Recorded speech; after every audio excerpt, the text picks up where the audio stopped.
now we talk a little bit about the level 1 exam. So if you go to do your level 1 exam, these are the specific things that you'll be asked to do at your level 1 exam. The first thing we talk about here is how we change edges. So at level 1 exam, everything is extending at edge change. So as you change edges, you're rising up to change edges and flexing over the new edge, right? Then we have skidded turns. We have our skidded demo turns. The skidded demo turn is a very, very slow turn, as if you're showing it to your students for like their first time doing a turn, right? We have carved turns. We have switch skidded turns, and then we have some skidded turns in the bumps, right? Riding off piste. And then again, we talk about the turn size, the turn shape. But when we talk about shape, we talk about the difference whether it's closed or open. So the idea is that a closed turn, your board comes all the way across the hill. An open turn, the board stays pointed down the hill as you pick up more speed. Right? And then finally, we talk about whether we're using alignment. At level 1, everything we're going to be in alignment. So anytime, wherever our board is pointed, our shoulders should be pointed that way. Where at level 2, we'll start doing some things where we steer our snowboard and keep our upper body quiet. And you can see the terrain is pretty much mainly green and some easy blue stuff. That's why we're able to run these level 1 courses indoors. This is some of the freestyle stuff that we do at a level 1 exam as well. Like I said, freestyle is a big part of all of our exams, and here are some of the things that we'll be doing in level 1. Some flatland stuff, the ollies and nollies. If you don't know the difference, an ollie is where we pop off the tail, a nollie is where we pop off the nose. And then nose press and tail press. We want to be holding and managing our pressure on either the tail or the nose for about 10 feet as we travel down the hill. And then flatland 360s to be able to control that flatland spin. And then we go in the terrain park and we do some basic airs on a small jump. And then also what we call a 50-50. That's riding with your board straight along on a box, ride on and then ride off. Very clean and in control. And then for half pipe stuff, what we normally do is we'll carve up the hill a little bit and do an edge change and then carve back up the other way. Or if we can find a little bit of a side hit, we'll use that as well. But yeah, these are generally some of the things that we do for freestyle for level 1. All right, this is just a little video of me in Xinjiang this year, and I was explaining to a group of people the difference between level 1, level 2, level 3. Just want to be clear about the edge change. At level 1 AASI, we're going to be doing extending at edge change. 这个美国的医学，我们是做换刃的，隐身换刃。Okay. 好了。Level 2 AASI. We're going to be doing flexed at edge change. 美国2级的时候，我们就是全身换刃。 Notice here, my center mass moves down to my board. I get small, I change edges, and then I get tall. 看这儿，我的重心在这儿，我先降低，然后我换刃，然后我再升高我的重心。Okay, at level 3 AASI. 在 AASI 3级的时候 ，here we're going to stay small. Center mass stays at the same height. 我 And 们 we 手先 retract. 抬起来，然后我们的重心一直在一个高度，重心在这最高度不变，我们在底下换刃。 Okay.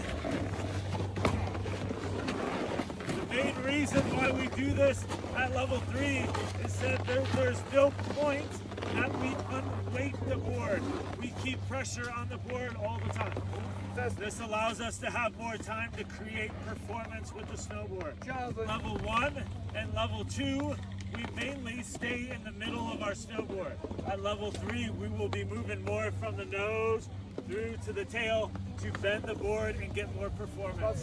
So if you think about when you snowboard, you want to be moving your weight from the nose through to the tail and then back across to the new nose through to the tail. When you go from one turn from the nose through to the tail, don't get stuck back here. You have to move all the way to the new nose.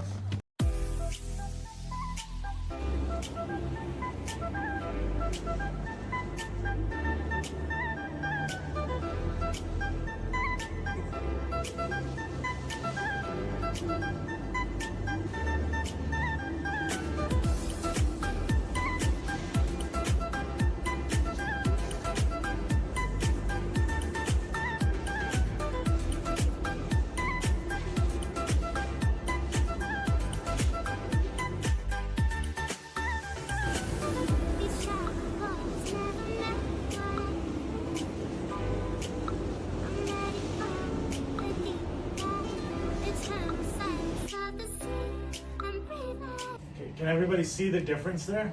This is again a chart to show how that, like a skidded turn, evolves from level 1 to level 2 to level 3, right? If you just look at the skidded turn, again, what Michael was just talking about, extended at edge change, but again, we're doing a medium size, and we're doing them on like using alignment on blue terrain. But then again, if we move into level 2, now we're doing them small size, and now we're using separation, and we're doing them on blue black.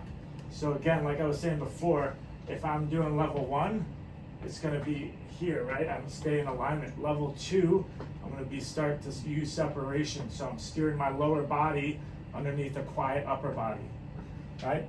And then again, level 3, here's again small, using separation, and then only on black terrain. So that's when we're getting really steep. But the biggest thing is it's gonna be with that retraction. So at level 3, I'm gonna be working it this way.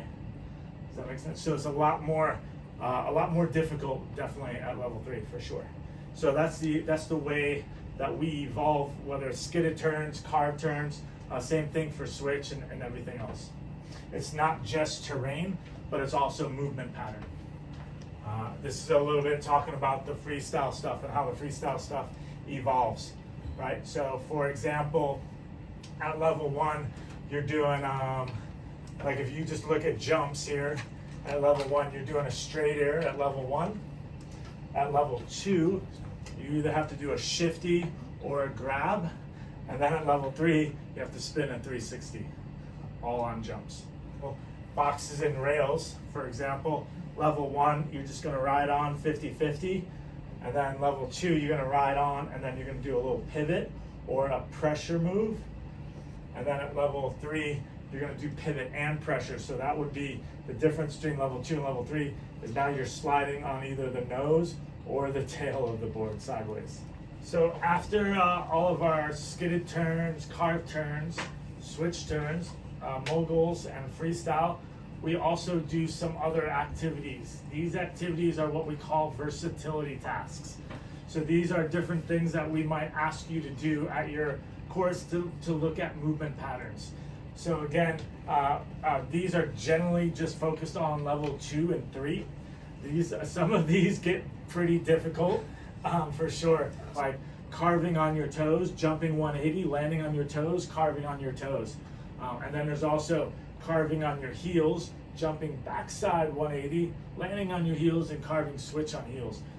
Things like that, because we want to see how you can manipulate your body, move your body to get the board to perform, and how comfortable you are on doing that on different types of terrain. So these are what we call, again, versatility tasks. Pivot slips, dolphin turns. A lot of you guys probably understand and have seen some dolphin turns and stuff. So just some different ideas of tasks. Then this is just a little bit of a breakdown of the Freestyle 1 course, basically.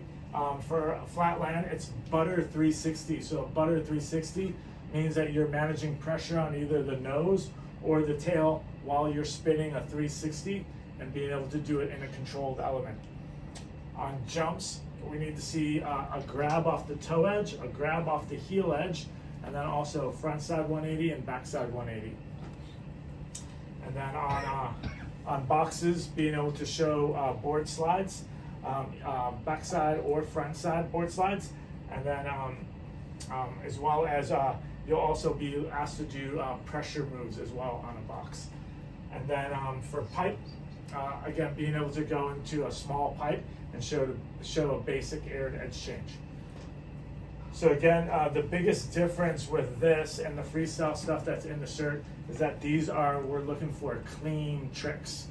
So for example, when you go to your level 2, we talk about getting sideways on a box. So at level 2, you can ride on 50-50 and then pivot sideways. At freestyle, you have to, boom, jump on sideways and land it. So it's a proper board slide. So that's kind of the difference between the two.